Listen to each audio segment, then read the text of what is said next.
I'm Ryan Glasgow. I'm Ivy Isenberg. And we're here today talking about stuff. That was so eloquent and articulate. Right. Okay, so the topic of today's discussion is going to be knowing your type as a performer so that you can actually work as an actor because you're submitting yourself and being considered for things that you would actually book. So I think Ryan, as a manager, would like to talk about how actors can come to him and really solidify that image so that he has an easier time selling them to casting directors and producers and directors. Well, if truth be told, when an actor asks me, how do you see me? What type am I? I mean, quite honestly, in this day and age, when I hear that question, I want to punch myself in the face because... Punch yourself? Yeah, I feel like that is... Counterproductive. That is such a strange question to hear because, to me, if you're going to have the courage to, take on a field like acting, understanding your type seems kind of like... That's foundational, that's foundational. You should really understand that while you're approaching acting as an art, Let me just say that. Do you think that when they actually ask you that they're really open and amenable to hearing what type you think they are, or it's just a rhetorical BS question? I think it's a rhetorical BS question. I think they know what type they are. They want to hear me say it to see if I know what I'm doing or something. Because I actually if someone asks me that, I say to them, are you prepared to hear the real answer? Because... on some of these shows that we've done, and I've been really critical of actors because they are trying to put together these reels with self-made footage that is the antithesis of what their actual natural vibe is. And so, unfortunately, I've been, hypercritical of those because people are very unaware of how they come across to other people. So I think, in essence, if they were legitimately asking, because maybe they're not self-aware, I think it's nice that they ask and go, what do you see my type is? And you go, well, crack whore. Or we can't or say, not we can't, leading we lady. Can't, we can't say things like that on the homepage. Don't say CH anymore, or CW. CW? Because it's not an H word, it's a W word. That's not a swear word. No, but it's a bad word. Okay. Here's the thing. I was trying to add a little levity. In light of, or in the name of giving some actual information here, I'm stuttering today. Here's what I think about types, if you really must know. I think you're either Brad Pitt and Angelina Jolie, or you're everything else. And there's room for everything. Yeah. Well, the bottom line is, reality is what everybody is buying. Everybody has to feel real. Everything has to feel real. And so, your type is what you were born as. How do they figure that out? In terms of what's your watch advice TV, watch movies, and see guys like Jack Black and Paul Giamatti playing leading men opposite, beautiful women, because that particular day, Jack Black was somebody's idea of a leading man. Philip Seymour Hoffman, John Riley. Right, but not everybody has to be Tom Cruise anymore. What's interesting leading is what lady you're saying is that there really is no type. There is no type. I don't believe in type anymore. I think that's old verbiage. I think it's old thinking. There is no such thing as type because everything has to feel real. And every project, from project to project is... There's a different sensibility, different taste. Absolutely. Somebody's version of real.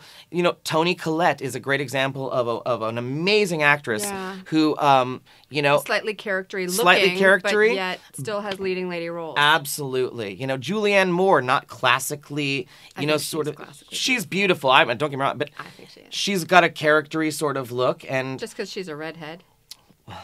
You said it. Redheaded is almost an ethnicity in this town, I think that getting caught up in what is your type is really a trap.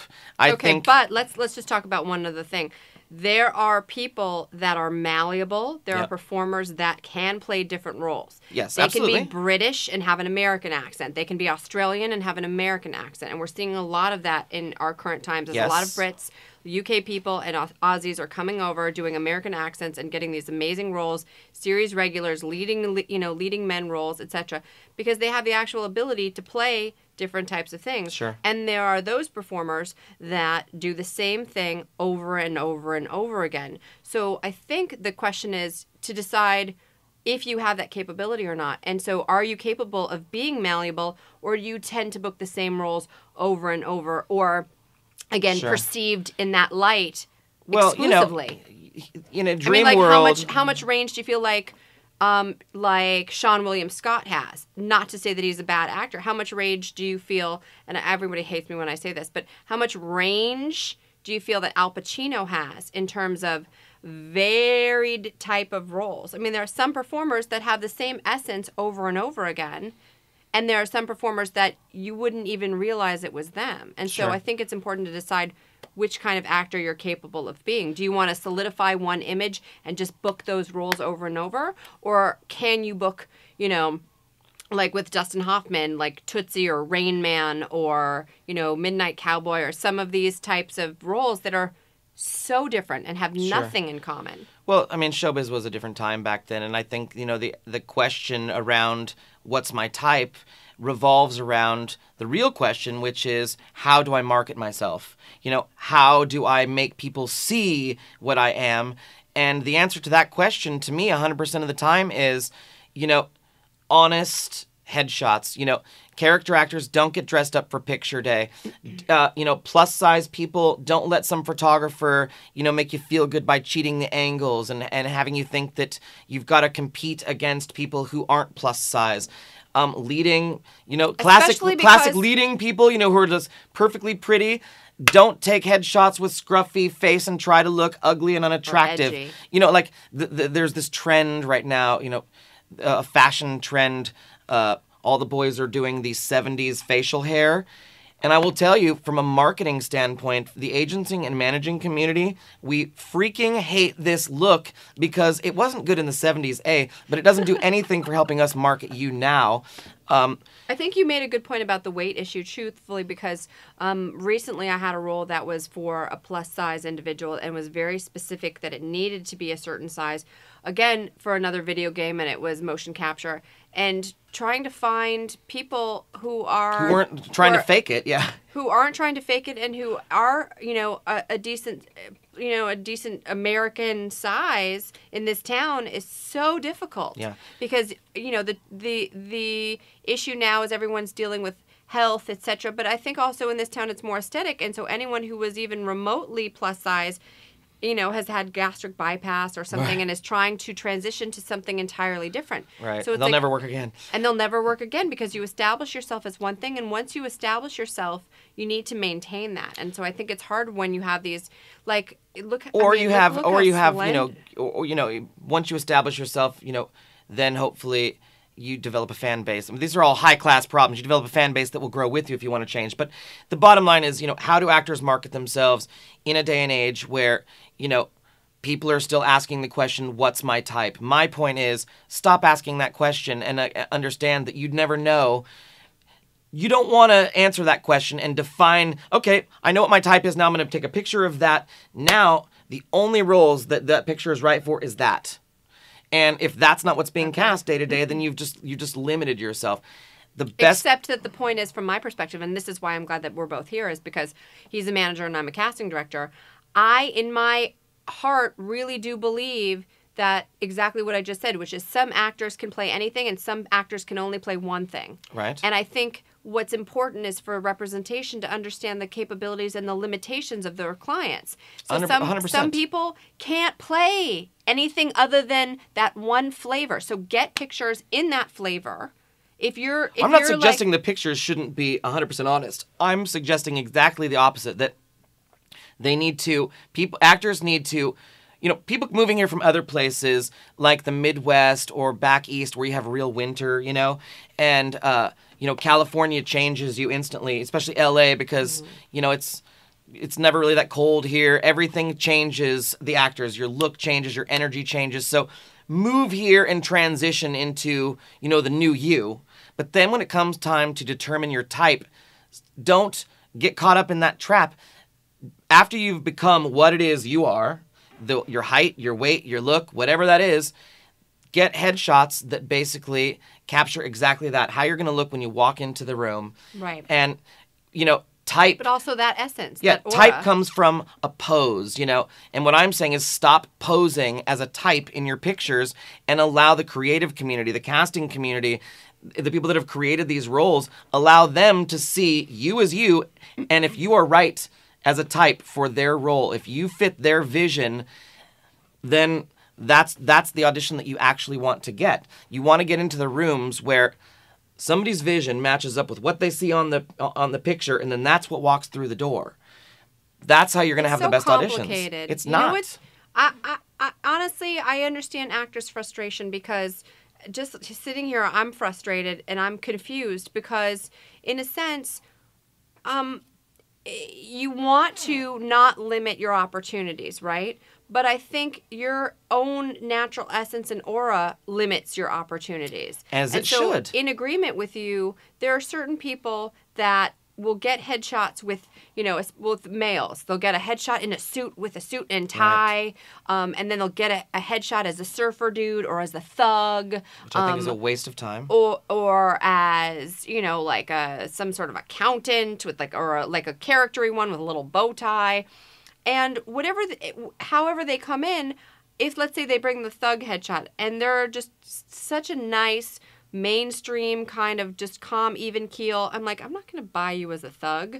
Or flip side, if someone's natural energy is such a surfer dude and they carry themselves kind of gangly and loosey, my expression is loosey-goosey, where their body movements are real fluid and their representatives shouldn't be submitting them for roles that in essence they are not right for. That, I mean, to me, that speaks to bad representation and representation that doesn't know their clients, on a creative and personal enough level to, to but submit exists, intelligently. A. Of course and then it exists. B, that actor might have that headshot in a suit and tie to be the young attorney, and I'm like, wow, what a gorgeous picture, looks professional, and it comes in and he's like, whoa, bro, what's up?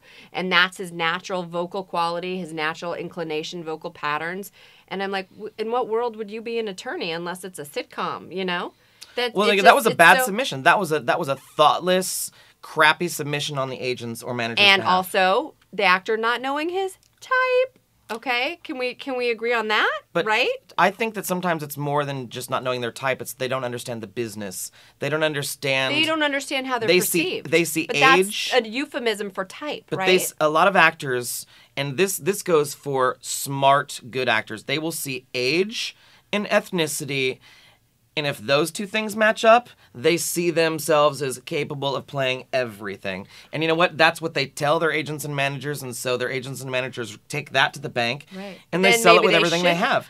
You're right. I am argumentative today, but then I'm saying you are really argumentative. But then maybe they should be asking, "What's my type?" Because maybe they legitimately don't know that they come across as thuggish or surferish, then you know what? Any or actor ethereal and not grounded and kind of hippy skippy, and they're supposed to be this young district attorney, and this willowy ethereal girl that's kind of spacey thinks that she can play it. Yes, but we're living in a world where we've got pilots coming out with lawyers that are, magicians or doctors that are witches. I mean, everybody's a freaking vampire or werewolf. So how is any of...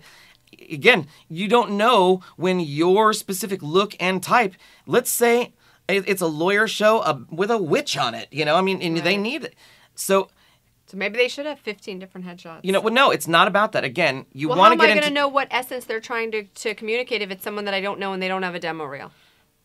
How am I supposed to know? And you're saying and so me being the representative from the casting community, which I really shouldn't be speaking on because everyone's an individual. But let's say you're representing an actor that you believe in that's done theater, national tours, off Broadway, etc. They don't have a demo reel, especially because they come from theater, but they have a strong theater background. They have absolutely no credits, no demo reel, and they have one generic headshot. And I'm looking for a quirky, charactery, kid who's kind of nerdy, and his headshot's him in a suit and tie with being. How would that help him? That's crappy representation. To have a kid in a suit and tie is stupid. I mean.